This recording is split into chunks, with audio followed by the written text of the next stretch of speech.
Par rapport au conflit, il est parti du manque de matériel qui nous permettait pas de travailler dignement comme cela se doit. Le manque d'effectifs était récurrent et nos conditions de travail étaient tellement dégradées.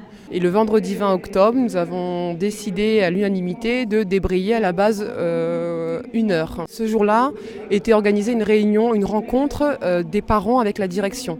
Donc on s'est dit que c'était le meilleur moment. Face à la réaction méprisante, à la réponse méprisante de la directrice et du directeur général, donc à l'unanimité, à 15h, nous avons voté la grève illimitée. Tout de suite, l'UL de Bonneuil a été très réactive et informée et est venue directement.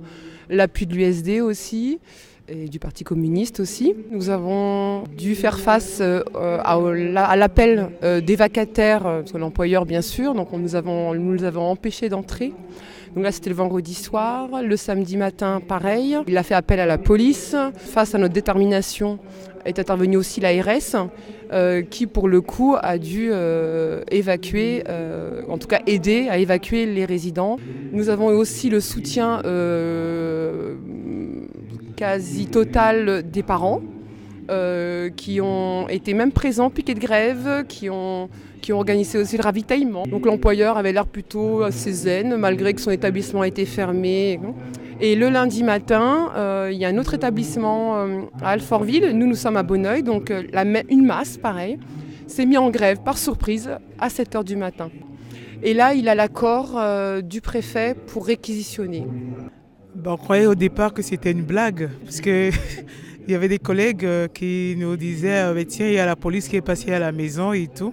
Et nous avons passé la nuit dehors pour ne pas répondre à l'appel du préfet qui nous demandait d'aller travailler obligatoirement. Puisqu'on travaillait avec un esprit d'unité, de groupe et tout, personne n'a répondu à l'appel du préfet. Donc on a gagné un poste supplémentaire permanent pour chaque établissement et aussi l'augmentation de l'enveloppe des remplacements. Et on a gagné aussi nos jours fériés, bien sûr, la récupération de nos jours fériés, travailler ou pas. En tout cas, le respect de la convention, tout simplement. Et le mercredi, l'ensemble des établissements Apache 94 sont mis en grève, en soutien. Juste après l'ARS, on a été reçus par l'employeur.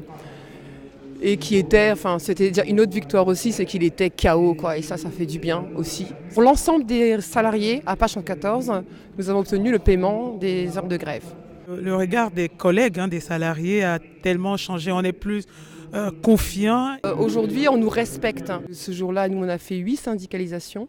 Il faut oser dire, ça suffit. Moi, je ne peux plus continuer à travailler comme ça. D'ailleurs, les employeurs, je pense aux EHPAD, les directions, beaucoup de directions soutiennent leurs salariés. Parce que moi, quand on avait en face de nous l'employeur qui disait « Vous n'avez pas le droit d'empêcher de rentrer les vacataires », j'ai dit « Mais si, monsieur, c'est vous qui n'avez pas le droit, vous êtes dans l'entrave ». Quand la peur change de camp, c'est génial à voir.